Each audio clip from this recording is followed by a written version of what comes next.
Salve Sobat KDK, selamat datang kembali di channel YouTube Katekese Digital Katolik. Kali ini saya bersama Romo Stefanus Tanto sebagai pastor paroki di Paroki Fransiskus Xaverius Dayakolot. Halo Romo, Halo. apa kabar? Baik, Puji Tuhan, salve Romo. semuanya. Ya, Romo Tanto baru ulang tahun imamat yang ke-10 ya Romo. Ya, puji Tuhan. Sekali lagi selamat ulang tahun, Terima semoga kasih. setia dalam panggilannya. Terima kasih. Oke teman-teman, kali ini kita akan berbincang-bincang santai dengan Romo Tanto terkait dengan doa Salam Maria.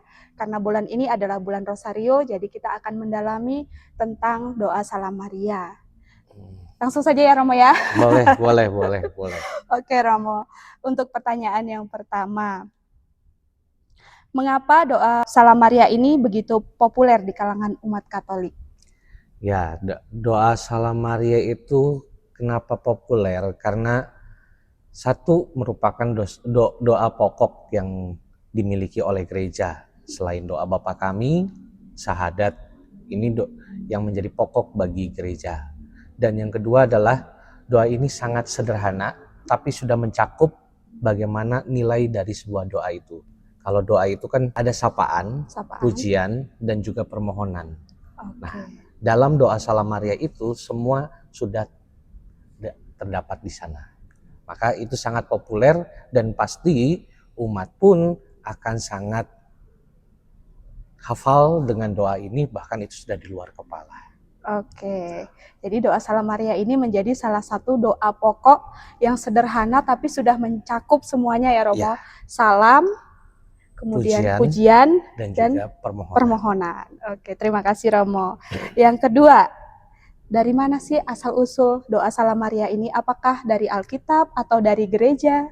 Ya kan kalau kita tadi perhatikan, doa Salam Maria itu dibagi menjadi dua bagian. Dua bagian ya Romo? Ya, jadi kan Salam Maria penuh rahmat Tuhan sertamu, terpujilah engkau di antara wanita dan terpujilah buah tubuhmu Yesus. Itu satu bagian. Yang kedua itu Santa Maria Bunda Allah, doakanlah kami yang berdosa ini sekarang dan waktu kami mati. Amin. Nah, bagian yang pertama ini merupakan dari Alkitabiah. Kalau kita baca Injil Lukas bab 1 yang bagaimana pertama Maria mendapat kabar dari malaikat Gabriel. Ya, kan itu ada kata-kata salam, hai engkau yang dikaruniai, aku menyertai engkau. Nah, itu kan kata-kata itu. Nah, salam itu diambil kata-katanya menjadi Salam Maria penuh rahmat. Nah, kemudian baru yang kedua itu adalah kata-kata ketika Bunda Maria bertemu dengan Elizabeth. Terpujilah engkau di antara wanita dan terpujilah buah rahimmu. Kan kemudian Elizabeth mengatakan, siapakah aku ini sampai ibu Tuhanku datang. Nah, dari situ itulah yang diambil dalam sisi nilai Alkitabiah sebagai salam dan pujian kepada Bunda Maria yang didasarkan pada nilai-nilai kitab suci. Nah, sedangkan yang kedua, bagian kedua itu merupakan itu adalah ajaran gereja yang muncul dalam sejak Konsili Trente. Itu merupakan doa permohonan atau doa syafaat yang diungkapkan gereja umat atau manusia untuk memohon kepada Bunda Maria agar ia mendoakan kita. Ya, jadi ini bukan semata-mata kita memohon permohonan kepada Bunda Maria, tapi kita meminta Bunda Maria itu mendoakan kita. Sebagai perantara ya Romo. Sebagai perantara, maka kita selalu mengatakan doakanlah kami. Iya, betul. Bukan mohon berkat atau berikanlah berkat kepada kami, tapi doakanlah kami. Jadi Bunda Maria ikut mendoakan dengan kita. Iya. Gitu. Oke Romo, jadi ada dua bagian ya. Nah Romo, selanjutnya, umat itu kan sering bertanya, kenapa sih kita harus berdoa lewat Bunda Maria? Kenapa nggak langsung ke Yesus aja gitu? Dan yang berdoa Salam Maria ini kan hanya umat Katolik ya Romo. Berdoa melalui perantaraan Bunda Maria itu bukan berarti kita itu tidak berdoa kepada Kristus. Justru ini menjadi doa kepada Kristus itu sendiri, ya, pada Allah sendiri. Karena apa? Karena satu, Bunda Maria itu sebagai Bunda Allah, ia yang mau melahirkan Yesus Sang Putra ke dunia. Bahkan dia juga berjuang sama seperti kita manusia, berjuang untuk menunjukkan kesucian hidupnya. Maka Bunda Maria selalu kita hormati, bukan kita sembah, tapi kita hormati. Maka dalam penghormatan itu ada doa kepada Bunda Maria atau doa di dalam bersama-sama dengan Bunda Maria. Yang kedua, gereja juga ingin mengajak kepada kita semua bahwa melalui doa ini kita itu belajar dari teladan Bunda Maria.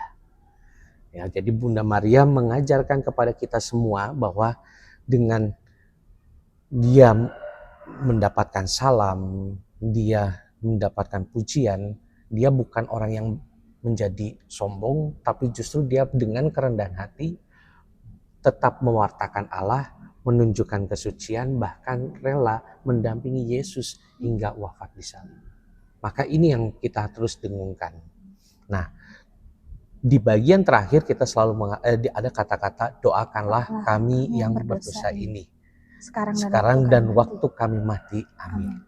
Maka kata-katanya juga sangat simpel, dan juga ini sudah sangat jelas menjelaskan bahwa kita meminta kepada Bunda Maria itu supaya ia mendoakan kita.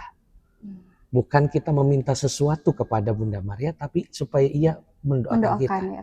Maka ketika kita berdoa Salam Maria itu, kita bersama-sama dengan Bunda Maria sedang berdoa kepada Kristus, pada Yesus sendiri. Sekarang dan waktu kami mati. Amin. Artinya kita meminta Maria senantiasa mendoakan kita untuk terus kita didoakan dari awal hidup kita sampai mati. Maka kalau kita tidak pernah berdoa Salam Maria, ya bagaimana Bunda Maria pun mau mendoakan kita? Iya. Padahal ya, doa Bunda Maria luar biasa ya Romo ya. Betul, sama ketika kita mintakan kalau kepada kalau ketemu orang atau ketemu pastor, ketemu suster tolong doakan kami. Nah, begitulah kita juga meminta kepada Bunda Maria. Meminta supaya Bunda Maria doakanlah kami yang sekarang berjuang di dunia ini, mungkin sering jatuh dalam dosa, tapi jangan henti-hentinya doakan kami. Doa menjadi penting bagi kita. Siap, Romo, mantap. Jadi sekali lagi ya, bukan berdoa kepada Bunda Maria, tapi meminta doa kepada Bunda Maria. Nah, Romo tadi mengatakan bahwa kita itu harus berdoa Salam Maria secara terus-menerus setiap hari ya, Romo, kalau bisa ya. Nah, sekarang kan lagi bulan Rosario nih. Doa Salam Maria harus kita doakan setiap hari dalam doa Rosario, bahkan diulang sebanyak 50 kali ya, Romo, dalam doa Rosario itu kan. Nah, bagaimana sih, Romo, supaya berdoa Salam Maria ini tidak menjadi membosankan atau saat doa Rosario malah jadi bengong gitu, Romo? Betul. Bagaimana pengalaman Romo? Ya, jadi doa Salam Maria ini kenapa kita selalu harus doakan setiap hari. Kemudian dalam doa Rosario kok ada doa yang Salam Maria yang diulang-ulang, bahkan 50, bukan 50, mungkin 53 karena ada 3 yang tambahan. Ya, betul. Ya, itu. Sebenarnya ini doa ini bukan soal sekedar kita hafal. Sama seperti kita berdoa Bapa Kami itu bukan soal hafalnya. Tapi justru doa Salam Maria itu memiliki makna supaya kita semakin menghayati sebagai bentuk penghormatan kepada Bunda Maria. Kita menghayati keteladanan Bunda Maria. Dan kalau di dalam doa Rosario, sangat ada menunjukkan kelengkapan. Kan kalau doa Rosario itu kan tidak hanya doa Salam Maria saja. Ada syahadatnya, aku percaya, ada Bapa Kaminya, kemuliaan, ada kemuliaan dan juga dan doa Salam Maria itu ya. Itu kan doa-doa yang pokok semua. Betul. Maka sebenarnya doa Rosario itu menunjukkan kepokokan dari doa-doa gereja yang kita rangkum dalam doa Rosario itu sendiri. Nah, sebenarnya ungkapan ketika kita mengulang doa Salam Maria itu sebenarnya bukan soal kita menghafal doa Salam Marianya, tapi justru pertama-tama kita ingin menghayati peristiwa Kristus dari sejak kecilnya sampai ia wafat bahkan mengalami kebangkitan. Jadi sebenarnya doa Rosario itu juga menunjukkan tentang bagaimana Kristus yang memperjuangkan keselamatan bagi kita. Kan ada peristiwa gembira, peristiwa sedih, peristiwa mulia, dan terakhir oleh Yohanes Paulus II itu ditambahkan dengan peristiwa terang. Maka ini adalah sebuah kesatuan. Kalau ibaratnya saya ingin mengenal Kristus itu dari mana sih? Berdoa Rosario setiap hari apalagi di bulan Rosario ini setiap hari kan biasanya selalu ada hari Senin nanti untuk peristiwa gembira, nanti hari Selasa, dan itu kan ada hari-harinya kita itu pembagian. Itu sebenarnya itu diajak untuk menghayati peristiwa itu. Maka sebenarnya kalau saya juga sering mengajak kepada umat untuk ayo kita berdoa Rosario, mau secara pribadi mau bersama-sama, bukan nanti hanya sekedar menghafal Salam Maria. Mungkin kalau itu sudah di luar kepala kita, tapi justru yang paling pertama-tama yang kita harus ingat itu adalah bagaimana di dalam doa itu dengan kita mengulang terus-menerus, itu kita itu belajar untuk, kalau bahasa rohaninya itu adalah kita harus kontemplasi atau merenungkan, menghayati bagaimana perjalanan Kristus dalam kehidupan kita. Kalau baca kitab suci mungkin kita bosan, kita tidak perlu repot-repot dengan baca yang begitu banyak untuk menghayati Kristus. Cukup dengan doa Rosario dan hayatilah di dalam kehidupan sehari-hari, itu bisa membantu. Dan kitab suci akan semakin melengkapi bagi kita. Siap Romo. Kalau Romo sendiri ada pengalaman nggak Romo tentang apa ya, mungkin mengalami suatu mukjizat gitu atau apa gitu Romo setelah doa Salam Maria ini? Ya, kalau dalam sebenarnya kalau boleh jujur, sebenarnya saya sangat mengagumi pribadi Maria. Maka doa Salam Maria, doa Rosario itu menjadi kekuatan bagi saya. Devosi kepadamu Maria itu menjadi kekuatan bagi saya.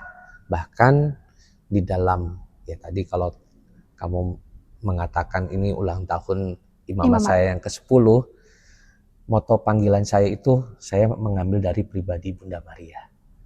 Aku ini hamba Tuhan, terjadilah padaku menurut perkataanmu. Sebenarnya ini sebuah penghayatan, saya belajar dari sosok teladan Bunda Maria itu sendiri.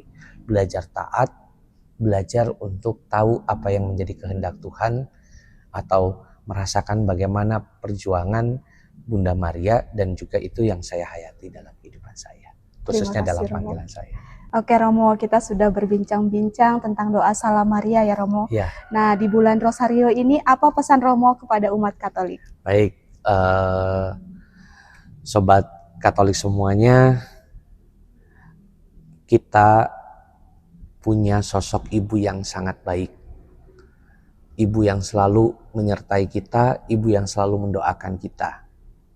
Tapi ibu ini akan lebih bahagia kalau ia pun ingin juga bersama-sama dengan kita berdoa. Kita jangan hanya sekedar meminta doa kepada Bunda Maria supaya Bunda Maria mendoakan kita, tapi kita pun harus juga bisa menghormatinya. Maka doa Salam Maria itu menjadi penting. Apalagi gereja membuka banyak devosi kepada Bunda Maria. Kita punya novena, kita punya doa Rosario. Doa Salam Maria itu adalah yang paling singkat, yang paling bagus. Kita juga punya bentuk-bentuk ziarah kepada Bunda Maria. Semua itu bukan berarti kita sedang menyembah Maria, tapi justru kita ini sedang mendekatkan diri pada pribadi Tuhan yang telah lahir dari Sang Bunda yang penuh kasih. Maka mari bersama-sama sediakan waktu kita, karena doa Salam Maria, devosi kepada Bunda Maria itu tidak membutuhkan waktu yang lama. Tapi justru yang kita butuhkan adalah membantu diri kita, supaya kita semakin menghayati Kristus melalui perantaraan Bunda Maria. Semoga kita semakin terberkati. Amin. Terima kasih Romo. Sama-sama. Terima kasih sudah menonton. Tuhan memberkati. Tuhan memberkati.